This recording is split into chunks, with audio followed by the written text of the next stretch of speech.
بسم اللہ الرحمن الرحیم۔ محترم ناظرین کرام، السلام علیکم۔ آپ کی نظر ایک ایسا واقعہ بیان کرنے جا رہا ہوں جسے سن کر آپ کا ایمان تازہ ہو جائے گا۔ حضرت عمر فاروق رضی اللہ تعالی عنہ ایک دفعہ گشت کر رہے تھے کہ آپ کو ایک گھر میں سے گنگنانے کی آواز آئی، جیسے کوئی کچھ گا رہا ہو، اور وہ ایک لڑکی کی آواز تھی۔ نوجوان لڑکی کچھ اشعار پڑھ رہی تھی اور اشعار بھی اشکانہ تھے۔ خیر آپ گھر پر آئے، دستک دی اور پوچھا کہ گھر کے اندر کون ہے؟ تو لڑکی امیر المومنین کی آواز پہچان گئی اور رعب کی وجہ سے سہم گئی اور اتنی ڈر گئی کہ وہ جواب نہ دے سکی۔ اس کے جواب نہ دینے اور چپ ہو جانے کی وجہ سے حضرت عمر فاروق رضی اللہ تعالی عنہ کو اور زیادہ شبہ پیدا ہوا کہ گانے کی آواز بند ہو گئی، مگر جواب کوئی نہیں دیتا۔ پھر آپ نے ذرا ڈانٹ کر آواز دی کہ اس گھر کے اندر کون ہے؟ لڑکی اور زیادہ تپ گئی اور ڈر گئی اور کوئی جواب نہ دیا۔ تو فاروق اعظم رضی اللہ تعالی عنہ نے دیوار پھلانگی اور گھر میں داخل ہو گئے تاکہ دیکھ سکیں کہ اندر کیا بات ہے۔ گھر میں داخل ہو کر معلوم ہوا کہ گھر میں ایک نوجوان لڑکی ہے اور اس کے علاوہ گھر میں کوئی نہ تھا۔ تو آپ رضی اللہ تعالی عنہ نے پوچھا، اے لڑکی تو کون ہے اور کیوں گا رہی تھی، اور تجھے معلوم نہیں کہ اسلام نے عورت کی آواز کو بھی پردے کو حکم دیا ہے؟ تو اتنی زور سے بول رہی تھی کہ تیری آواز گھر سے باہر تک سنائی دے رہی تھی۔ کیا تو نہیں سمجھتی کہ تو ایسا کرنے سے گنہگار ہوئی ہے؟ اب اس لڑکی نے جرأت کی۔ اسے بھی بھروسہ تھا کہ فاروق اعظم رضی اللہ تعالی عنہ عادل کامل ہیں، میں جو کہوں گی وہ کبھی بھی جذبات میں آ کر فیصلہ نہیں کریں گے بلکہ اس پر غور کریں گے۔ اس لڑکی نے ذرا کڑاخت آواز کر کے کہا، امیر المومنین آپ مجھے تانا دے رہے ہیں کہ میں نے گناہ کیا ہے، جبکہ آپ اس وقت میرے سامنے کھڑے ہیں۔ آپ نے 3 گناہ کیے ہیں اور قرآن و حدیث کے 3 خلاف ورزیاں کی ہیں۔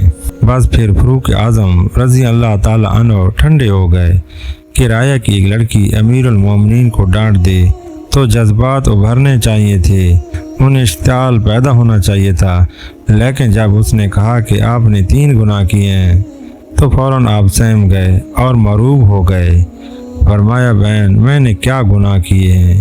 اس نے کہا کہ پہلا گناہ تو آپ کا یہ ہے کہ میں ایک اجنبی لڑکی ہوں اور اجنبی لڑکی کے ساتھ کسی مرد کو خلوت جائز نہیں۔ آپ کو کیا حق تھا کہ آپ میرے گھر میں آئے اور آ کر میرے تخلیے میں خلل ڈالا؟ دوسری بات یہ ہے کہ قرآن کریم کا صاف حکم ہے کہ گھروں میں دروازوں کے ذریعے داخل ہو جاؤ۔ آپ نے خلاف ورزی کی، آپ دیوار پھلانگ کر گھر میں آئے، آپ کو دیوار پھلانگ کر آنے کا کیا حق تھا؟ اور تیسری بات یہ ہے کہ قرآن کریم کا حکم ہے کہ کسی کے گھر اندر اس وقت تک داخل نہ ہو جب تک اجازت نہ لے لو، سلام نہ کر لو۔ تو قرآن پاک نے حکم دیا تھا کہ جب تک اجازت کا سلام نہ کیا جائے گھر میں داخل نہ ہو۔ آپ رضی اللہ تعالی عنہ بلا سلام و اجازت کیسے داخل ہوئے؟ یہ 3 گناہ آپ سے سرزد ہوئے ہیں۔ لڑکی نے یہ ڈانٹ کر فاروق اعظم رضی اللہ تعالی عنہ سے کہا۔ اب فاروق اعظم رضی اللہ تعالی عنہ بہت شرمندہ تھے، وہاں سے واپس آئے، حالانہ کہ فاروق اعظم اور امیر المومنین ہونے کی حیثیت سے وہ یہ سب چیزیں کر سکتے تھے، لیکن اس کے باوجود انہوں نے اپنے آپ کو گنہگار کے مقام پر سمجھا کہ حقیقتاً مجھ سے غلطی ہوئی ہے، اور اب تمام رات جاگ کر استغفار کی عبادت کرتے رہے اور اللہ کے سامنے روئے۔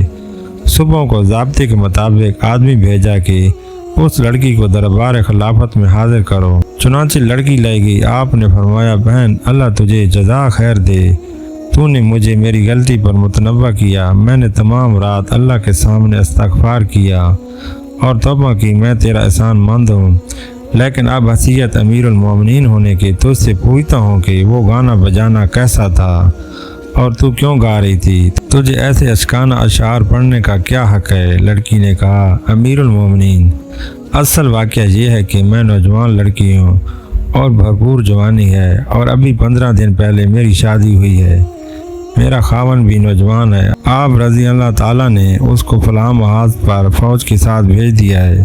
میں اس کی جدائی میں یہ اشکانہ اشعار پڑھ رہی تھی اور کوئی بات نہیں تھی، نہ تو میں زانیہ ہوں اور نہ ہی بدکار ہوں۔ تو آپ رضی اللہ تعالیٰ عنہ نے فرمایا، بہتر تو نے سچ کہا، تیرا لہجہ بتا رہا ہے کہ حقیقتاً بات یہی ہے۔ پھر آپ رضی اللہ تعالیٰ عنہ نے اس لڑکی کو واپس بھیج دیا۔ لڑکی کو واپس بھیجنے کے بعد آپ رضی اللہ تعالیٰ اپنی اہلیہ کے پاس آئے اور پوچھا، اگر لڑکی کی شادی ہو اور نوجوان ہو اور اس کا خاوند بھی نوجوان ہو اور دونوں میں جدائی کر دی جائے تو وہ کتنے دن تک جدا رہ سکتے ہیں؟ اور اس کے بعد بدکاری میں مبتلا ہونے کا اندیشہ ہو تو آپ کی زوجہ نے فرمایا، 3 مہینے سے زیادہ وہ نوجوان لڑکی صبر نہیں کر سکتی۔ یہ الگ چیز ہے کہ اس کا دین مضبوط ہو، اس میں حیا ہو، اپنے اخلاق کی وجہ سے گناہ سے دور رہے۔ فاروق اعظم رضی اللہ تعالیٰ عنہ نے یہ سن کر سرکاری آرڈر جاری کیا کہ جن شادی شدہ نوجوانوں کو جنگ پر بھیجا گیا ہے انہیں 3 مہینے کے اندر واپس کیا جائے اور ان کی جگہ دوسرے سپاہیوں کو بھیج دیا جائے۔ حضرت عمر فاروق رضی اللہ تعالیٰ عنہ کے جاری کردہ اس قانون پر آج تک عمل درآمد ہو رہا ہے۔ تو محترم ناظرین کرام، امید ہے کہ آپ کو یہ ویڈیو پسند آئی ہوگی، لہذا ویڈیو کو لائک کر دیں، چینل کو سبسکرائب کر دیں اور بیل آئیکن کو دبا دیں تاکہ آپ کو ہر نئی آنے والی ویڈیو کی اطلاع بر وقت ملتی رہے۔ جزاک اللہ۔